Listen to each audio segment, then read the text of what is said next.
I'm your daddy. I can be smart when it's important. I'm your daddy. I'm sorry to this I'm your daddy. Welcome to Daddy Dailies, a podcast hosted by Not Your Daddy's Films. On a film set, dailies are sent out after a shoot day so you can see the work in progress. Daddy Dailies are conversations that go behind the scenes so you can see what work went into the process and be better armed to succeed in the industry. Daddy Dailies, hosted by Not Your Daddy's Films. Not Your Daddy's Films is a social impact organization dedicated to empowering and educating women and non-binary creatives in TV and film. We're not your old daddies. We are new and improved.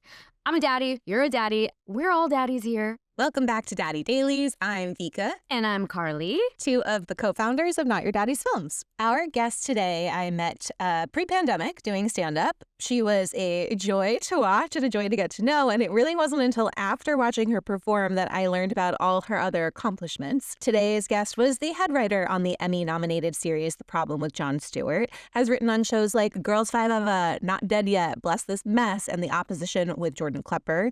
She wrote, directed, and starred in her 2020 South by Southwest short Basic, and has a hit podcast, I can speak English, formerly called Celebrity Book Club, now called Glamorous Trash, of which I am personally an avid listener. And she has a memoir coming out this June 2024 called I Shouldn't Be Telling You This, But I'm Going to Anyway.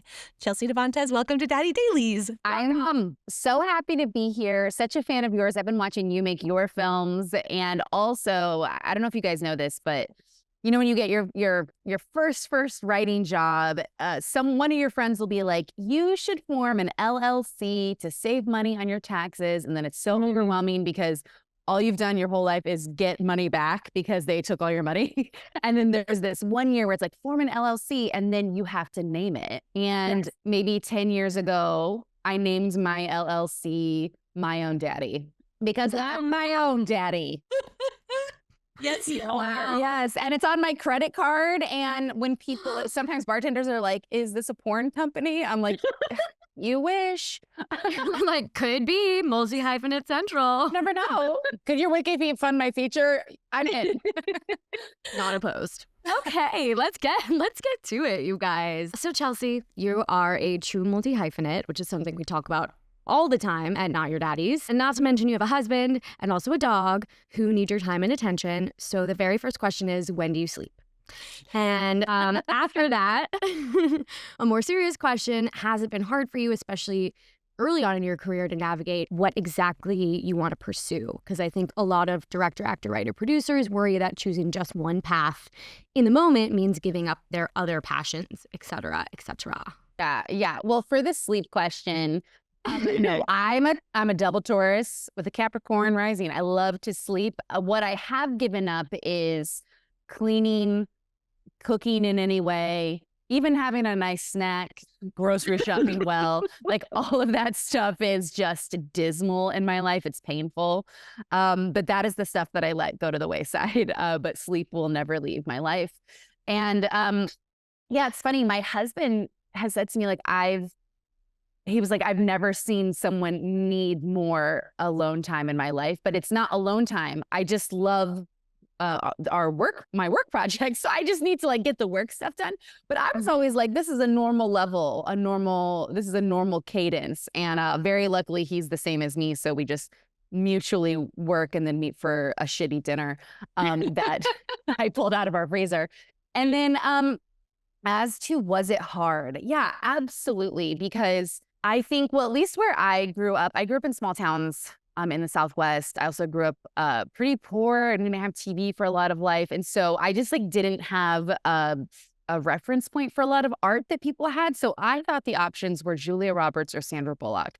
And I was a brunette. So I was like, let's try and be Sandra Bullock. But that's where you get to be funny and make heartfelt, meaningful rom-coms. And it took me a long time to learn about the people behind the camera and the people writing. And also those people weren't, especially then, it's still now, women. So it doesn't really seem possible. So I really discovered writing when I was a performer at the Second City, and you write all your own material. And so that's when I discovered oh my God, I've been a writer the whole time. I also journaled The amount I journaled as a child should have put me in an institution. Someone should have seen me journaling and been like, something's wrong, put her away. Like she's conjuring something, or like she's planning something, or she's like a child in the FBI. Like it was something was wrong with me. But You still have those, yeah? yeah, the 21 of them. And they're those Blick or Borders art books. So they're not like little cute journals. They're those like 500 pages. Yes. 8 by 11 white blank pages that I just filled. But yeah, so it came to me, my love of writing came late. I also had a teacher in high school write my recommendation letter for college, and I obviously opened it and read it. Come on, are we not doing that? So I read it, and he was like, she doesn't know it yet, but she's actually a director. And I was like, fuck you, I'm an actress. Like, are you saying I'm bad at acting? And then like years later, I was like, The creative urge to be like, that is a bad thing you just said. It means I'm not good at my other. Because I did the same thing. he taught me acting classes. I was like, wait a minute. What? Yeah, he was my drama teacher. No, totally. And it was a very hard choice. And I would like to say like, oh, you don't have to make a choice. You can do it all. But you can't. You definitely can't. Like the moment you really become a TV writer on a show that's not your own, you cannot audition. Like contractually, you are in first position to the network for that job. If you're also developing stuff, you're then in second position for like those other things. And so, and then you need money, right? So when the next job comes, you're like, I need money. I love writing. You take the next job. Now you haven't really been auditioning for a year. And you guys know what that does. Like when you kind of pull yourself away from your agent who barely pays attention to you anyway. Like, what are you doing? Wait, I'm gonna sneeze. You're allergic. I'm allergic to what I'm saying. So definitely I knew like I was kind of letting acting not go entirely, but I knew that I was probably only going to be an actor in stuff that I wrote and created. Because, if you're supposed to be in a writer's room for 5 months at a time, that's a usual contract. You can't book anything during that. So then you would really have to take your time off to act. So it is possible, but it definitely makes it harder. And I have other friends who are very similar multi-hyphenates to me. And all of us are in the same position of like, oh, I have to put myself in it. Or when I pitch shows, I have to pitch them as me in it because you need to do like 100 auditions to get one great role, and you need to have time to do that. Yeah. I think that's like I'm in that early stage where I'm on my first show and I'm in a writer's room and I had to do that. I was like pre-pandemic, I was auditioning a ton, and then I got the show, like I started working on the show in 2021, I think. And like I wasn't auditioning anyway because it was COVID and I'm not famous. So, like, I was like, okay, riding the horse in the direction it's going. But now it has become that crossroads of like, okay, so this is what I'm doing and I love it. And yeah, if I want to act, I'm going to have to keep, putting myself in my own shorts or whatever. Absolutely.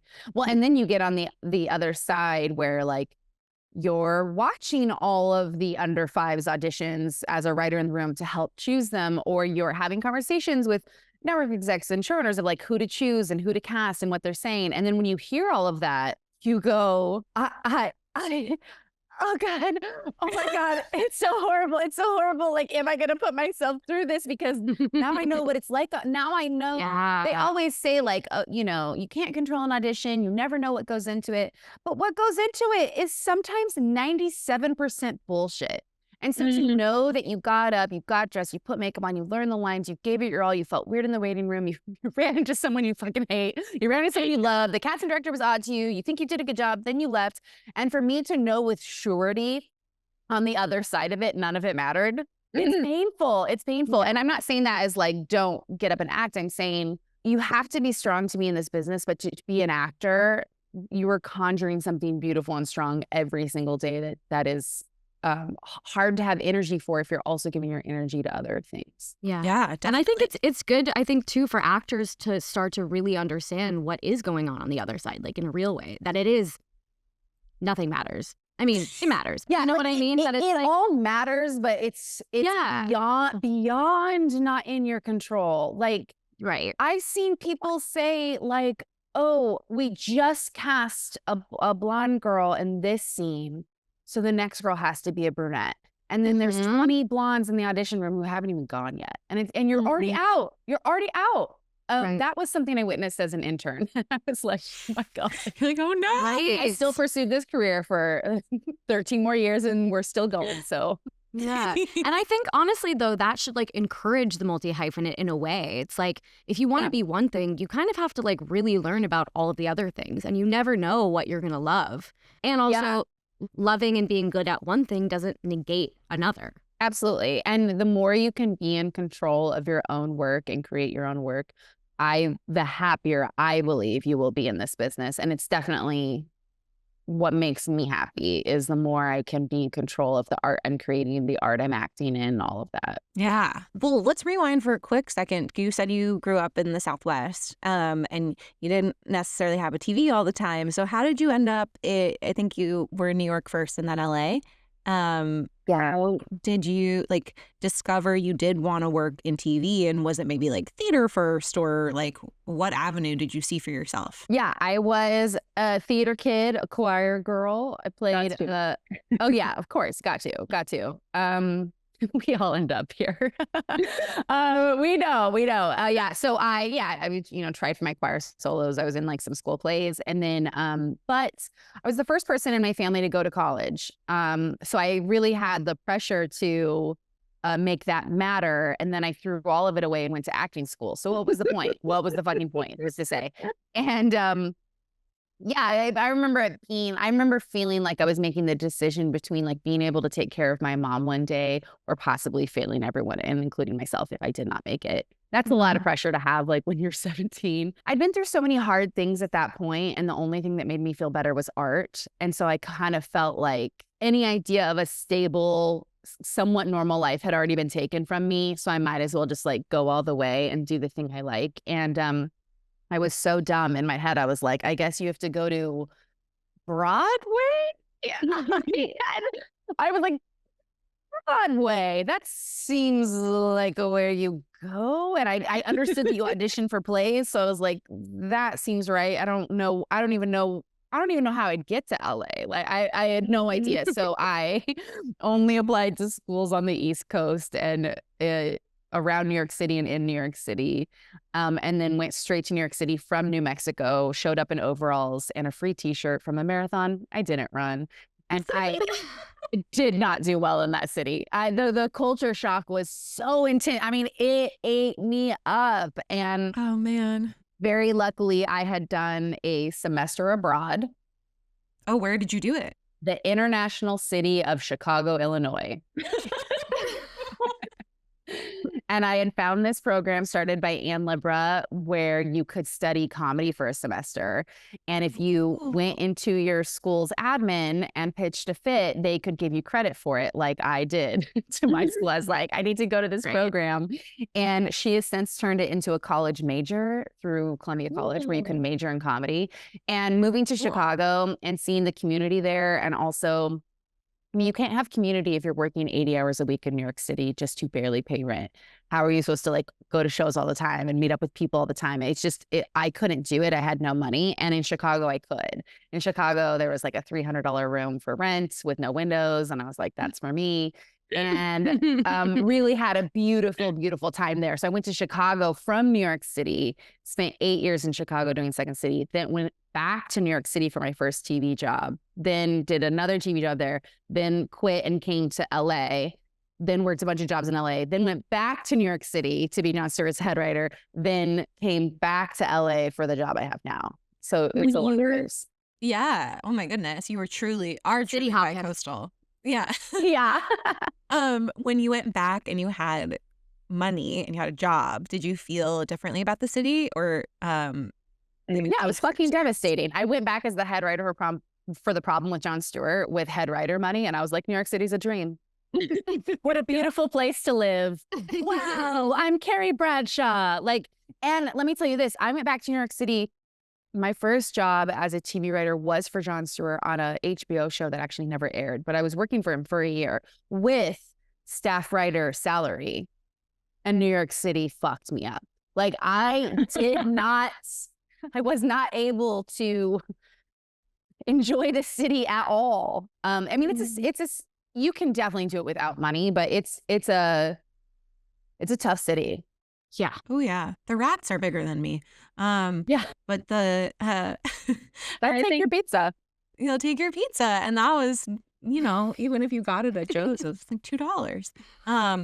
But I grew up just outside New York City. My mom's a New Yorker, and I always wanted to live there, and I still haven't, because I ended up going to school out here. But I when I talk to like interns or people who are trying to figure out where to move, I always kind of say, I personally find LA an easier city to struggle in. There's like, you get more for your money, and you can be outside in a park if you like trees and all that. Like, yes, there's Central Park, but I think there's something to struggling here that is slightly easier. You can always take a dip in the ocean. Completely agree. You know, we think that we're supposed to go to New York. For some reason, that's the first thing I think most people think. It's like, oh, if you do anything in this, it's like, I guess Broadway. Why is that all we know, But there are other options. Absolutely. And I think, you're looking for like, what's the ground floor door?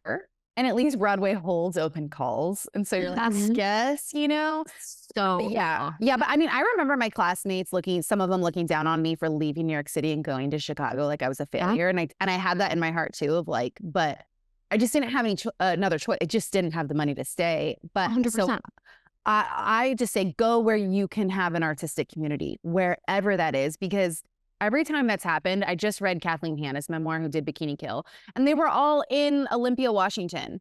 And they created such an artistic movement that Nirvana, Bikini Kill, like Leader Kenny, all come out of that. And so it's just like, go where your community is, because that's kind of what's most important.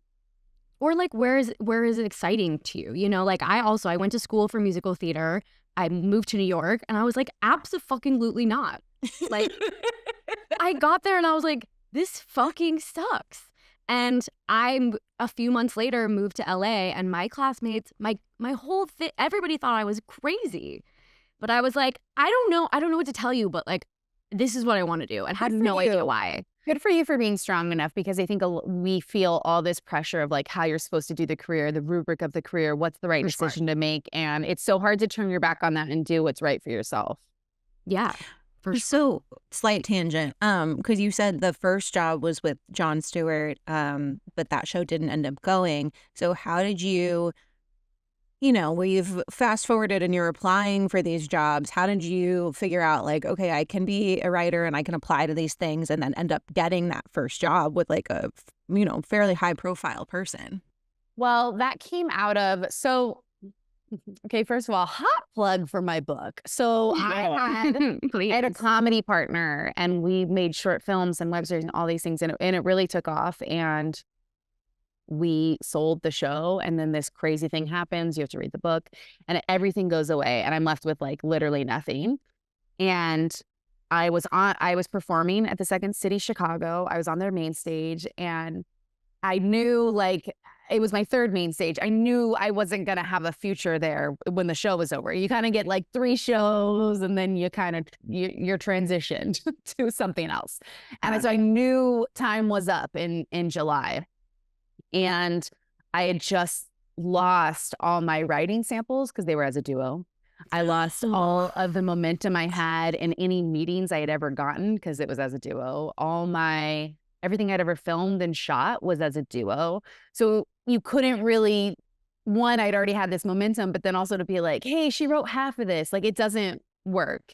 And I had nothing. And I was really, really depressed because I had this friend breakup. And so I realized that the only job I knew of was late night writing packets, because sometimes an intern would forget to block the email address and anyone could put the packet in, and they would be sent around and shared among friends. Again, that community thing of like, I just got a packet for Colbert, and like, maybe they'll read it if you just send it in. They won't check that you don't have an agent or whatever.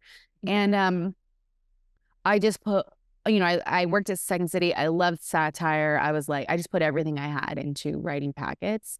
And finally, one of them was for this like very odd show, and I recognized it was for Busboy, which was John's production company, but it didn't say anything else, and the packet was really out of the box. So in terms of what it was asking for, and I did this packet, and it got in. The next day, it was like, John read your packet. So first off, he had left the show, so he read. Yeah, the show wasn't set up, so the packets went to John, and John read them, which is like So cool. I love sharing that story because people always believe no one is reading your packets. And then when I became head writer, I read every single one of the 2,000 plus packets that came in. It's like, I just, yes, it's true sometimes, but sometimes someone is reading them. And yeah, so I got that job and moved to New York City, and it didn't go for a year, and it went away. And he did something incredible, which is that he had negotiated severance for everyone who works there at HBO. And so I was 30 years old, and I finally had like money to put in some savings, and like I didn't have to get a job tomorrow. I needed a job in 2 months. That's how much money I had to live. So I was like, okay, I have 2 months. I started putting in, I think I did 11 packets in like 1 month. Wow. And it was so brutal. And I did this packet for the opposition, and they called me and they were like, hey, we read through 6 months of your Twitter. I was like, well, thank God I've been putting in the work. Yeah, seriously. Oh my God. Taking a picture of my coffee every morning. They were like, we read through 6 months of your Twitter, and John called us and recommended you. Now we'll let you into the interview process. Oh my God. Then I interviewed for that job and got that job.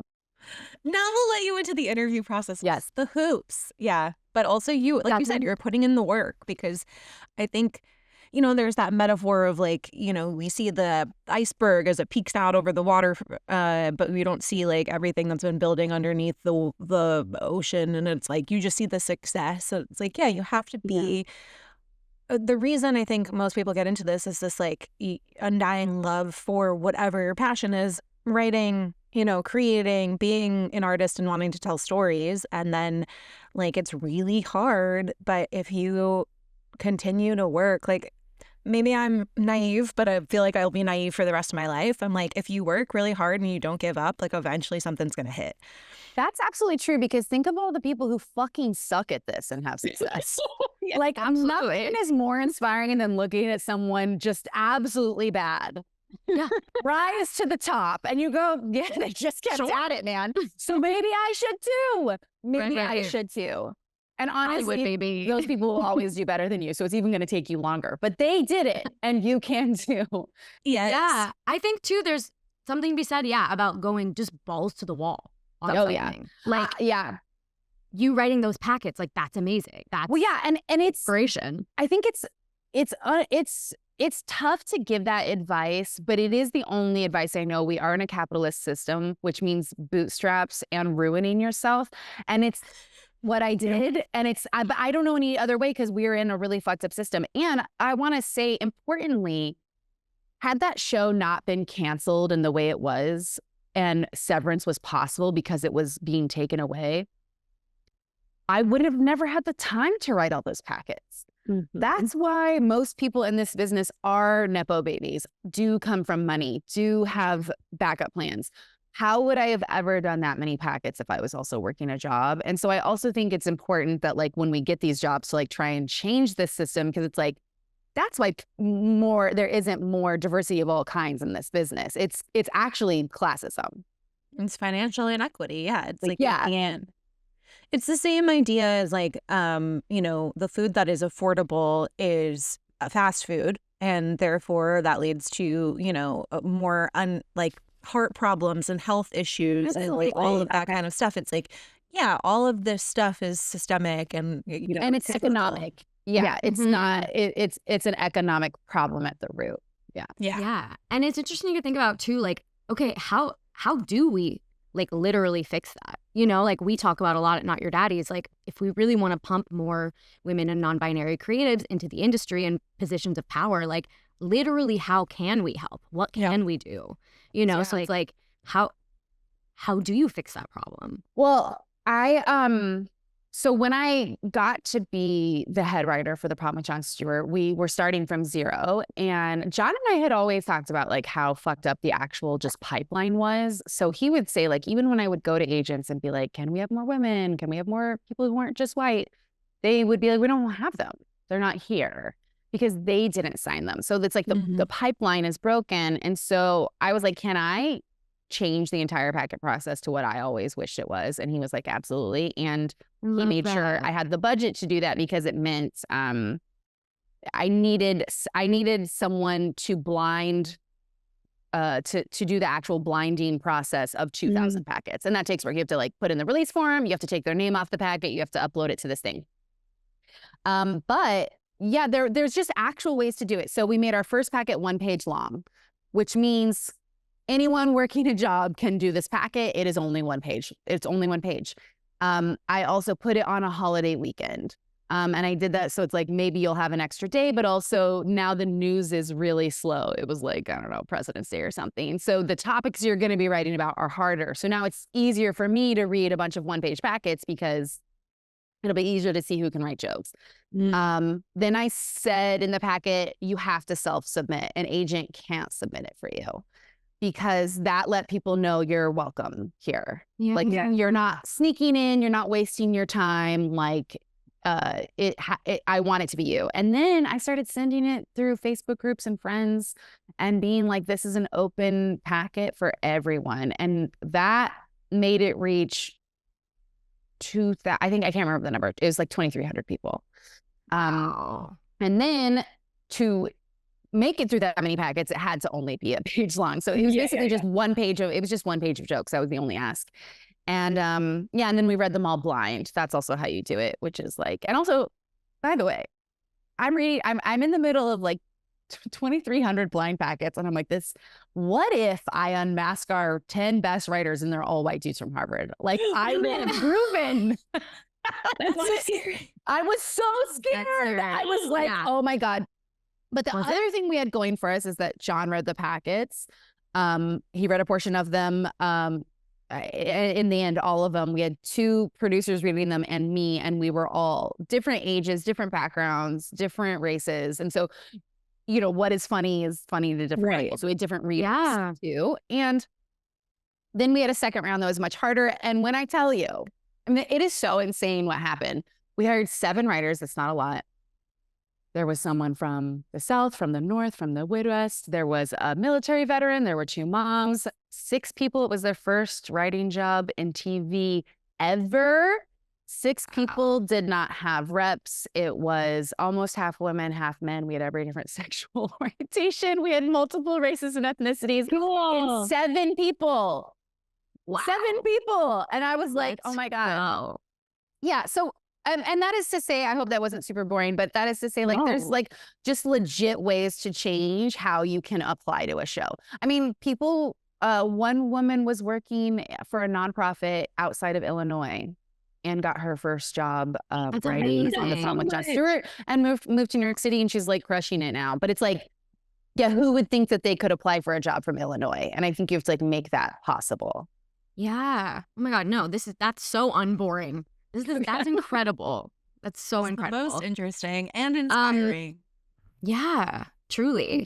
Thank you. I just, it's so funny. I can always tap into the rage of me trying to get a job when I was 25, being so mad. And I think it's like, yeah, how would you have gotten that job at 25? And it's like, yeah, you just have to make it so that it's possible.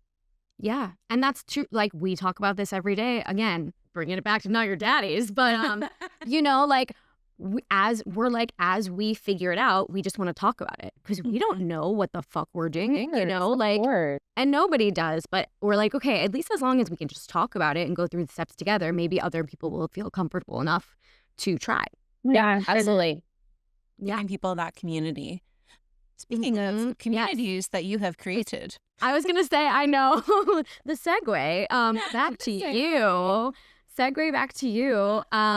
So, okay. You have this amazing podcast called Glamorous Trash, where you discuss celebrity memoirs, but you also have conversation about pop culture. So fun that you started this in your bathtub on Instagram.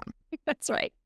which I'm obsessed with. Can you give our listeners your podcast origin story? A dream. Would love to. I have this text thread of female friends who are all in the business, and we tried to plan a trip together, and it took us 2 years because someone was getting a job or this job. You know, this business is crazy. So for 2 years, we had one date free, which was Valentine's Day 2020. Oh no. But we were all so tired too that we were like, we can nap, we can read, then we'll hang, all this stuff. So I had pre-ordered Jessica Simpson's memoir and brought it with me on this trip, and I was in the hot tub reading it. I was obviously wasted, and I was like, the people gotta know how good this book is. And I started posting excerpts from my Instagram stories, and immediately, because I had already been in the business a while and had a community, I was getting DMs being like, turn this into a podcast right now, from podcast producers. Oh my goodness, from day one of it. Yeah, first hour. I had been really blind to how amazing podcasts could be because the only people I knew with podcasts were comedians. And we spent all our time around comedians. So the last thing I needed driving home from work was like 2 people just doing bits for an hour unstructured. And so those were no one had really, not that anyone should have, but I didn't have an entryway into all the incredible podcasts that I now know I was violently missing out on. But like, I knew 2 things. I knew you go and get writing tips and industry tips from podcasts, or your friends do comedy on them. Like, I did not know about all the other shows. So when they were like, do a podcast, I was like, no. And then like 2 martinis later, I was like, yes, yes, podcast. I emailed my manager on Valentine's Day. What a brat. I have an idea for a podcast. I had just gotten a new manager who was like a young woman who was just starting out and was like, fuck yes, let's do it. Because I think, no, I know for sure my past managers would be like, 2 months later, they would have replied, did you actually do this on Valentine's Day? No, that night she was like, let's do it. 3 days later, I had put the pitch together, and then we sent it out, and it immediately sold to someone who had DM'd me that night. Cool. And then the pandemic hit. And at the same time, so podcast listening went down 40% that first month of pandemic, obviously. And then it went way the fuck up. But when I was negotiating this contract, they were like, we don't even know if podcasts will be a thing. We can't really offer you any money. And I was like, I don't care. I'll do it for free. I'm free now. And just the negotiations and the launch date and all this like bullshit took 8 fucking months. And yeah. Oh no. I mean, we don't end up putting out, we ended up announcing, I announced the show in like July on Bitch Sesh, but then we don't even put out a trailer, I think, till September. And in that time, I kept thinking, I should just do this myself.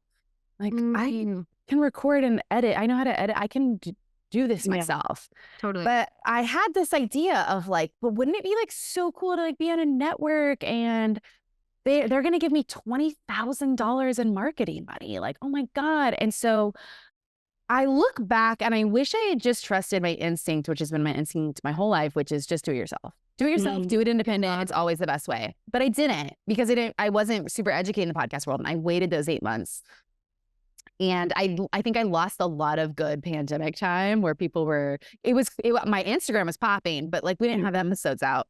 And then come to find out that $20,000 is 4 ads. It's 4 ads. And you're like, I've been waiting for 4 ads. For 4 fucking ads. And so 4 ads ran for $20,000, and this podcast launches, and a year later the network is like being bought by someone else. No one's showing up to the recordings. Like, it's becoming like very clear I have to like go independent or stop the podcast altogether. And that is when I started the Patreon. And I also didn't want to do that because again, very stupid, very dumb. I was like, no, I don't want to ask people for money. Like, I have so many money issues. I was like, like, am I worth it? Am I worth supporting? And also like, you know, I think when you grow up rich, asking for money is very easy. You're like, yes, of course. I deserve money. Let me go get it. Yay. When you grow up very poor, you don't fucking ask for money. Like, you're trying to save face. You're trying to present that you deserve to be there. And so I had a lot of issues holding me back from the best thing that ever happened to me, which was starting a Patreon, because that means starting a community. And that's when the podcast really took off and really became something that I'm like so proud of. One, financially, it was able to continue because of the Patreon, but it's all the tools for a community. It's chat groups. It's a way to reach people. It's a way to live stream with them. It's a way to connect with them. And it's the best thing that's ever happened. And I think that like the money thing, and then also just like wanting people to have access who might not otherwise, like when you were talking about the packets, is something we've talked about with Not Your Daddy's Films. We started there as like just doing screenings and they were all free. But this has slowly but surely become a second full-time job for all of us. And we were like, how surely.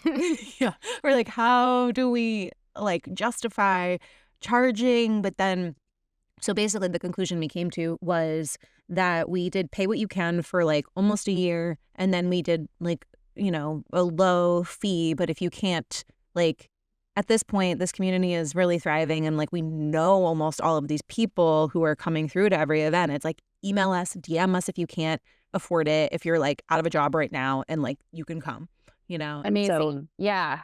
Because we were like, oh, we like need to start charging, but also how do we justify that?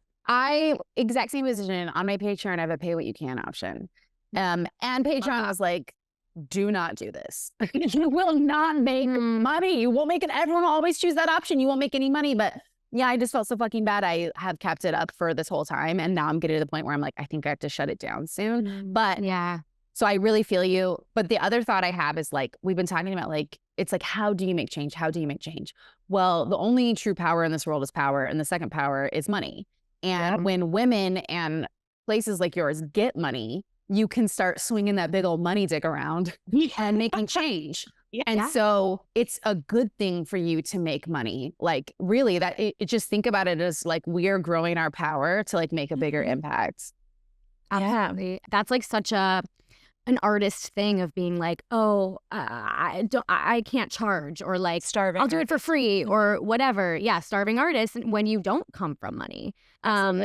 So that's a big thing for us is like, okay, but we are putting in a full-time job. We are truly trying to help people. You know, like it's okay. It has to be okay. And we will be able to help them if you have resources, and the biggest resources. Exactly. Yeah. Exactly. So recently, I was listening to an episode of Glamour Trash where you were talking about like how to write and sell a memoir because you have the book coming out, but you also mentioned this like really fascinating viral Vox article that I immediately went and read called It's Everyone's so wild. Sellout. Yes. It was like both depressing, but then also kind of uplifting. So uplifting because you're like, I've been feeling this way. Oh my God, words for it. Yeah. 100%. So if you haven't read the article, it talks about a lot of different things, but one of the things I want to chat about is how social media plays a role in how we discover and consume like art and artists, and then also how artists are like they're in charge of their own marketing in that way because you have this sort of like direct to consumer thing. And I feel like you've been so great at creating community through social media on your Instagram, with the podcast, with the Patreon, like all these different platforms where people can find each other and find you. So I'm just wondering how you've felt about using social media. Have you always been like pro, or like was it just something like similar to doing it yourself and that mantra you've had for yourself, like that it just fit? I think what I loved about the article is that I don't think it'll speak to Gen Z creators, but to a millennial creator, I absolutely suffered from the feeling that being on social media is gross and makes you not a real artist, and it makes you like this throwaway idiot influencer, especially as a woman. And so no, oh my God, had I fucking known, I would have been popping in 2012. But in 2012, I was still like, I'm an artist. Like Instagram's like, you should only post once a month, or like you're like really vapid. And really just did not see the tool in front of me. And I think it's really painful to say this, but it absolutely happened accidentally. And I don't because I don't think I would have ever been able to talk myself into doing it on purpose. Like if you had said, Chelsea, you really need to use social media to grow your podcast, I would have been like, ew. And also I'm bad at that. Like I'm not a marketing person. I'm not a social media person. I can like write and I can create, but like, I don't even know what you're supposed to do to grow.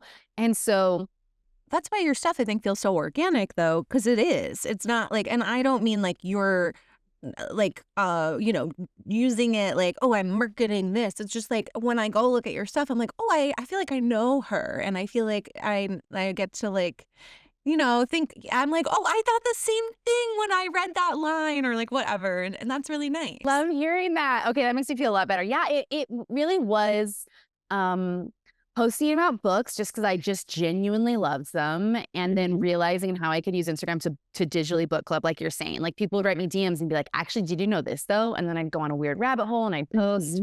I think the other thing that really changed for me, and I hope it's good advice because it changed my life, which is that as soon as I looked at social media, not as like, this is my account, but this is my stage. So it's the pandemic. I can't go to an open mic. I can't shoot my short film. I'm going to get up on Instagram stories and perform a bit. I'm going to put the thoughts in my head onto the thing and make it into a story and try and tell jokes. And that's been the only way I've been able to like really enjoy being on social media, which is just like, it's just another outlet to perform and make art. But anytime I think of it as like, I should do this trend because it's viral, I immediately fail. And so, yeah, so that's really what changed things for me. And then weirdly, my wedding taught me a lot about Instagram because I had been book clubbing books. And so then I was like, what does everyone think about this dress? I was also so stupid about weddings. I was like, is this, so everyone agrees that a $4,000 wedding dress is like cheap? Everyone agreed on that? I just want to check because that feels wrong.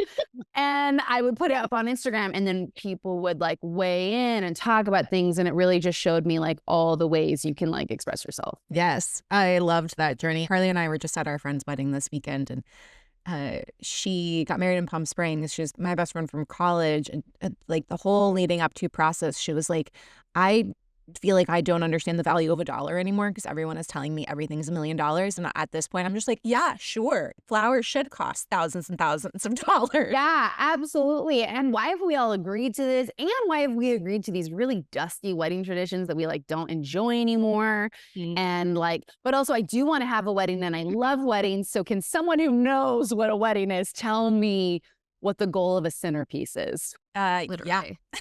The goal of the centerpiece. I do want to quickly talk about your memoir. So how did you approach that differently? Obviously, you're really well versed in the genre, but you were coming from a TV background. Like, was it similar to pitching a show, or did you have to be like, okay, how do I navigate this book space?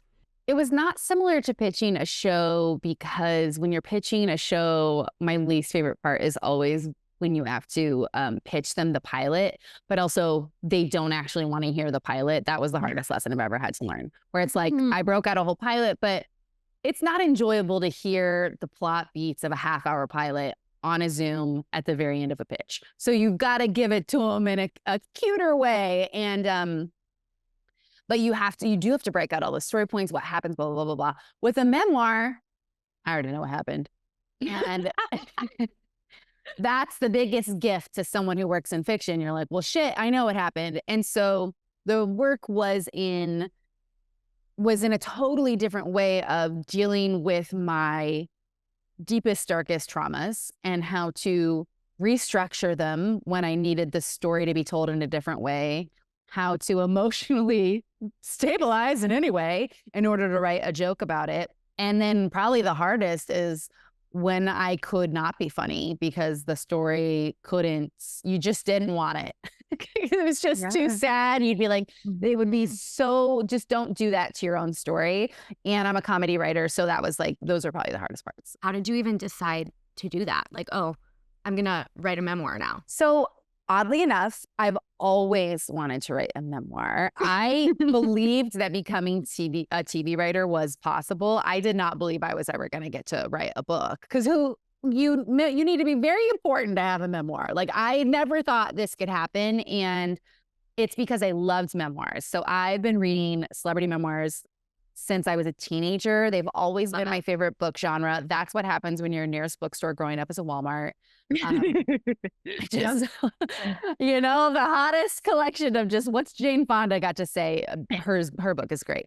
Anyways, so I always loved memoirs. I always loved them. It felt like those were the women accidentally telling me how to make it in this business. Like you had to make it through a bunch of other stuff, but they would always have gems in them. I loved them. I love nonfiction. And so I always wanted to do this. And then when I started the podcast, those two things came together. And again, I would get emails.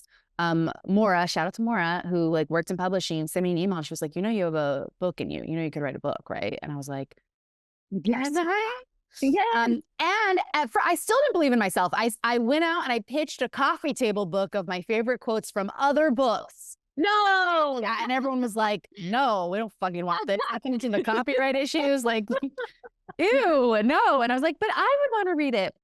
And then finally, one agent was like, just why don't you write? It sounds like you want to write a memoir, write a memoir. And I literally said, can I? You know, I'm like, I'm 35. Like, can I write a memoir? And I was like, would that sell? And he said, I don't know. It depends on how good it is. And I was like, obsessed. So he was like, only way to find out is put together a pitch and write a couple chapters. And I said, you fucking got it. And then I did. Yeah. Wow. I love it. I love it so much. I also love that, like, real, because to me, that would light a fire under me. Be like, well, then it's going to be really fucking good. Oh, you know? Yeah, absolutely. The little competitor in me was like, you know. Yeah. Oh my God, I love that so much. Okay, another thing that I've been like dying to talk to you about, I wanted to talk about Girls Five Eva. Like, was a dream show? Yeah, working, on a musical show, because that is so rare. How do you navigate that? How did you get involved with the show? What did you do on the show? Tell us everything. You know, how I got on the show is a crazy story, and I actually would love to tell it specifically for this podcast. Great. Yes. Can't wait. This is everything I wanted. The very first script I ever completed in my life, and I think it's 2011 or 2012, like a full-length feature script, was a movie about a highly sexualized 90s teen girl group who get back together when they are 35. What? Yes. And it was called The Butterflies with a Z. And I loved it so fucking much. I had readings of it. It was amazing. I just loved it. Then when I got reps, they were like, they legit said the movie Pop Star is coming out, so we can't send this out, which is obviously the most idiotic thing you can say. And a great reminder to let everyone know that your reps are just people. And sometimes they're bad people. So just really take a look at what's being said. Yeah, she was like, well, Pop Star's coming out in 2 years, because she had like someone in it. So she was like, it's coming out in 2 years. So years. Yeah. So I was like, oh, okay, this movie's nothing. But I loved it so much. And I needed a TV writing agent, or I wanted one. And so I turn it into a half-hour sample. And so then it becomes a television show about a teen girl group in the late 90s who reunite when they're 35. Then I love it so much that I write it back into an indie feature. And I'm like, I'm writing this in a way where I could shoot it for $100,000. Like, just give me $100,000. Me and all my friends are going to be in it. I keep moving the years around so that I'm the age where I can be in the show. And like, I think they started out, they were 30, and then they like get 35, like whatever years they were. I was like, it's always my current age. And I then send it to my agents, and I'm like, now I've had this script for like 8 years. And the Butterflies, the half-hour sample, got me multiple jobs. Everyone would be like, oh my God, I love this script, you know, come for an interview. I send it out. I'm like, here's the indie version. Can you try and get financing? And they were like, yeah, let us look into it. And 3 days later, hits deadline. Tina Fey and Meredith Scardino have Girls Five Eva coming out. When I tell you, I feel this is embarrassing, but I think everyone listening is in the arts, so maybe it's not. I mean, I cried as if it like it was a death. It was my very first baby. I dreamt of making it my whole life. I'd made all the storyboards, all the every version I could have made this. I had made for 8 or 9 years, and so I cried for days. I begged them. I was like, please just send it out, and they were like, no, like Tina Fey's doing it. My Like heart there's breaks like for you. no, yeah. I wanted. It was so painful and probably like there's these big brush strokes in your career that just make you so jaded, and that's one of the biggest ones for me where you just I just died. And 5 months later, we are now fully in the pandemic, and they're looking for their last 2 writers for Girls Five Eva. And because we're in the pandemic, they have now opened up the writers' room to writers in LA because it was supposed to be a New York room. Yeah. And David Miner emailed me and was like, will you send me your half-hour sample, which was still the butterflies? And I sent it to him, and then he sent it to Meredith, who created Girls Five Ever, who read it. And there's 2 jokes in there that are like the word for word, the exact same joke. And she was like, oh my God, get her on the show. So then I get on this Zoom with her and Tina, and she was like, so you wrote this premise. And I just I could see it going so many different, I could see someone getting that script and being like, fuck you, get out of here. Like your weird version is stupid. And instead she was like, get on in here and like help us write this show. And then I got to write on it. That's so cool. so amazing. And it has a lot of heartbreak in it, which is why I guess I like telling that story of like having your manager shit on it, having it never be sent out, changing it, multiple different forms. Someone more famous does it first. Then you finally get to write it. It's like, which feels very this business. Oh, it so is. So when you're on the show, like, for Butterflies, did you have like original music in it too? Yes, I had written the songs, and I had gone to our musical composer for the Second City touring company, Tara Trudell, who's done all the music for my films, and she had composed music for me. And then again, this is the year I wrote it in. I had put up like a slideshow with her songs playing to like, I don't know, the ugliest clip art in the world. Dad.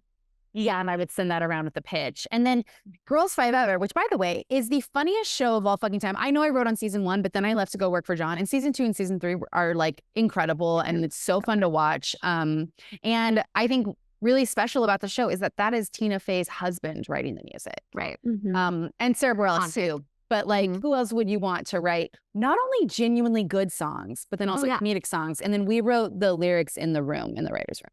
Oh, that's what our next question was. That's so cool. Literally, that was going to be my next question. That's so fun. So I made a short film during the pandemic that is also a musical comedy. And I wrote all the music with my brother, who is a musician as well. But there was just something about like having literally all the time in the world where it was just like, why not? Why not do every single little piece of this? And it was so fun, and it taught me so much, Really, it can work. It's like people like to forget about Glee and Nashville and Girls Five Ever and Crazy Ex-Girlfriend. Like, yes, this can work. Yes, it works. It works. Yeah, people love it. People love it. Nashville. Let's keep going with the musical shows. So you talked a little bit about reps in that story. How do you navigate reps as, a writer, but also, I guess, a multi-hyphenate, and also like you don't just want to staff on things. You have stuff that you are taking out and selling. Because I think there are, like, people don't really think about that. There are some writers who are like, I'm not interested in selling my own stuff. I'm more interested in staffing on other people's shows. So how do you find the right team? Because they are just people. So, it's a little like dating. I mean, it's so tough because when I give my genuine advice, I know younger me would not have listened, but I'll give it anyway. And it sucks. It sucks because when you just want a break, you're just like, I just need a rep. Literally, if like a turtle showed up and was like, I know some people, I'd be like, here you go. You're now my manager. Like, just anybody. But it is true. The right reps will find you. And but key to that is if you're extremely putting yourself out there. Shows, social media, short films, all of that. Then the right reps come to you. You definitely can't just like sit and wait. And I had the wrong reps for 5 years. And I was just always so afraid. I was just so afraid to be without reps. I was always nobody. I never had any reason why anyone else would ever sign me. So I just thought like, I gotta stick it out. And the moment I finally got the courage to fire them, my entire career changed. And not only that, I took on another manager and then had to fire him 8 months later. But by the time I learned how to do it once, I was like, all right, we're back in business. And I had to fire 2 agents as well. And when I also say fire, like one of those managers, I remember being like, here's what I'm really looking for. And he was like, oh, then we should probably then I'm probably not the fit for you. And then I was so shook by that. Like I thought I was giving us a pep talk. Like I need this, I need this, I need this. And he was like, get away from me. And I wasn't ready for that. So I remember I didn't think it was a breakup call. So I'm like driving in my car like that. I thought we were just like going about business. And then he's just sort of like, yeah, it sounds like you don't like me. So you should like just go away. And on God, this is what I say, because I was so shocked. I was like, oh, okay, well, see you when I see ya. Because I didn't know it. So he really did fire. I do think technically he probably fired me. And I just said the words. But yes, your reps are the most incredible people in the world when it's a fit. They're the most incredible people. And when it's not a fit, they're the person you hate in the morning, noon, and night. And so it's so important that it's a fit. And you really, the 2 things I always, that really worked for me is like, 1, think of it like dating. And if you settle with an okay boyfriend, you are going to have an okay time. Like he's never going to become incredible in bed if he's not at first. I mean, okay, maybe, I don't know, but probably not. And you've got it, like, you want to fall in love. You want to be like, oh my God, you do this business the way I want to do this business. And so, which also means you have to be single if you're not meeting the right person. And then the other thing I'll think about is that really helps me is pretend you genuinely are an agent. And like, I have to sell somebody. And someone is like, I wrote a script with my friend. We have an idea for a short film, and I like did this, I have a show once a month, right? I'd go, I don't know what to do. I don't know what to do. But if you were like, here's 3 scripts, 3 ideas. I wrote them solo. I did these festivals. I produced this short film. You can watch it right now. It is only 1 minute long. I'd be like, okay, here we go. Now I'm going to call my friend who I know likes rom-coms. I'm going to send him your short film. And then I'm going to say I have the full feature script ready to go if you like this 1 minute short film, which is very easy to watch. But I just think it's just like, how would you sell you? And then you have to make sure you are sellable, because their job is sales. It's not giving you notes on projects. The notes they're giving you on projects are so that you can sell them. Well, yeah, and that's really good advice to think of yourself like, okay, if I'm the agent, how am I selling this person? Because they don't make money unless you make money. No, and if you are not sellable, you're going to have a hard time getting jobs. And I think that's the hardest part about this, because no artist is good at sales. It's our worst quality. Yes, and the film that you used in that story, you have the short film called Basic that I think is so funny and great, and was at South by Southwest, and it is so short. Is it a minute? It is. Yeah. It is 3 minutes long. Yeah, 3 minutes and 30 seconds long. So smart. But that changed my life, because one thing I had no idea about, because I was only making it for me. That agent who was like, you should go away, was like, well, do something for yourself then, and like hung up the phone. And I was like, I will. And I make this 3 minute film. I didn't know that when you were programming a festival, how wonderful a 3 minute film is, because you can fit it into a lot of half-hour slots. But had I made like a 7 minute film or a 10 minute film or a 12 minute film, I bet I wouldn't have been in as many festivals as I was. Because of the time. And then when my incredible agent, Anna Flickinger, was like, this 3 minute film went to South by, she set up 30 meetings off of it, because watching 3 minutes was so easy. Okay. All she had to do is email them and be like, it is 3 minutes long. I promise you need to watch it. And you go, okay, I'll click it. But if someone says you something, they say it's a half an hour, it's incredible. It's incredible. It's a half hour. You just go, okay, well, I'll do that at a different time. Let me pen that. Let me, me too, blah, blah, blah, blah. And I think when you are starting out, you really need it to be easy to click. Yes, I love that. We have learned that time and time again, running our short film screening series every other month. So now, like, all of us do is watch short films. And it's like, if a 3 minute one came up, everybody's watching that immediately. Yeah, yeah. That's so nice to hear. Yeah, of course. You guys are like experts in this programming. Well, yeah, and we tell people like 15 minutes or less because we want to have as many as we can fit in the block. Watching so many, like I think Carly and I can both reiterate exactly what you just said, which is like your film doesn't need to be longer. You can always have a 10-minute version, and you can probably find a shorter version. Yeah, and it's the hardest thing to do in the world. The hardest thing to do in the world is a lot of other stuff. But something that is hard is you make a 15-minute film, cut it to 5. And you think impossible because you're so close to it. But that is why it's so impressive when you can do it. Yeah. When you can really tell a story and make it move. It's an impressive talent. And yeah. Yeah. Okay. Well, you've given us so much of your time. We're having such a good time. We just want to end with a little not so rapid fire. I'm ready. Okay. The clock starts now. Boom. Okay. New York or LA? LA. Best Real But also Housewives. neither. Okay, keep going. Do you watch Real Housewives? And if so, which is your favorite franchise? Hands down, Salt Lake City, the most incredible television I've ever watched in a long time. Great, love it. Lipstick or lip gloss? Lip gloss, the Tarte Juicy Lip Plump has been life-changing. I bought 7 of them. Okay, plug. Let's go. Somebody sponsor her. Give me money. Favorite celebrity memoir? Way too hard to answer, but I'll just name some off the top of my head that I really love. Gabrielle Union's first memoir, Demi Moore, Jane Fonda, Rosie Perez, and a recent one, Paris Hilton's was really good. Great. Your favorite podcast right now? Oh my God, impossible. There's so many. Okay, for books, The Stacks. For laughing my fucking ass off, fixing famous people. I love it so much. And their podcast in our Patreon community, Chris, who started that podcast, was in my Patreon and was like, I'm thinking of starting a podcast. And I put him on my podcast, and now he has a huge podcast. Amazing. And it's really good. And I was like, oh my God, I'm so glad I did that, because I look forward to this podcast every week. That's so fun. Movie that you could watch over and over and over again. Practical Magic, While You Were Sleeping, First Wives Club, and Love and Basketball. Great choices. So good. Oh my God. Is there a woman or non-binary director that you're loving right now? Yes, again, so many. Well, let me, Kenzie Elizabeth, who is my best friend, but she just made a short film, and I was like, oh, it's just so good. And it's so cool to see people just like making it work on their own for $2.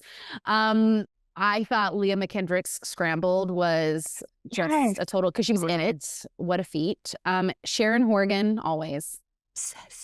Obsessed with her. What is your favorite Halloween costume you've ever dressed up as? I hate Halloween.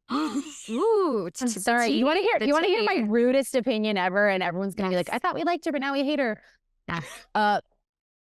Halloween's for the people who can't do it year round. And you know what? I'll wear a crown to brunch. I don't need a Halloween. So No, I think everyone loves you more now. That sounds That's so real. Okay, this is not a rapid fire, but can you think of any good advice you've received from a mentor that you'd want to leave with our listeners? so much. So let me think. Yeah, take your time. This is the recent advice I got that I've been thinking about a lot. And it comes from my friend Asher, who's a cartoonist and was at the Second City. And I actually think he meant this advice in a different way. It was in a text, but I interpret it as this. This is the advice. Where you go, you will end up. Which is to say, sometimes when I look around and I'm like, all I'm doing is podcasting and reading books. It's like, well, I started a podcast where you read books.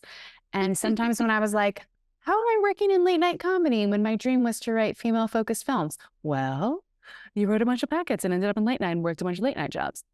And so it's a really good reminder of like, where are you putting all of your energy? Because that is building the ladder to where you are headed. Are you putting your energy in the place you want to be going?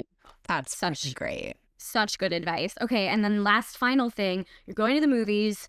What are you getting at the concession stands? I'm getting a giant popcorn with butter, and I'm getting a Sprite. And then I'm eating all the hard parts off the popcorn, holding the soft parts in my hands like a gross person. And then I'm eating the soft parts and drinking the Sprite. Incredible. What an incredible thing to end on. So just couldn't be more specific. God, that was amazing. Thank you guys so much for having me. This was just such a joy. And I love what you're doing with your community. Oh, thank you. If you guys want to check out more of Chelsea, please listen to Glamorous Trash, get her book. Is there anything else you want to plug? Where can they follow My you? book, it's titled I Shouldn't Be Telling You This. I also read the audiobook. So if you like podcasts, it's my longest podcast yet.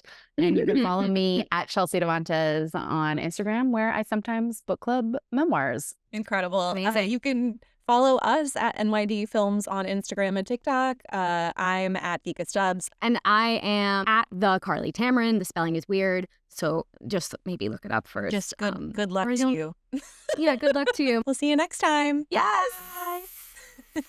Daddy Dailies is presented by Not Your Daddy's Films, a social impact organization dedicated to educating and empowering women and non-binary creatives in TV and film. If you like what you heard today, don't forget to subscribe and leave us a positive review. And if you want more Daddy episode insights and links to what we talked about, join us on Patreon/NYD Films. Daddy Dailies is produced in partnership with Robert Bailey and edited by Carly Tamarin, Vika Stubblebine, Claudia Restrepo, and Gracie Strauss.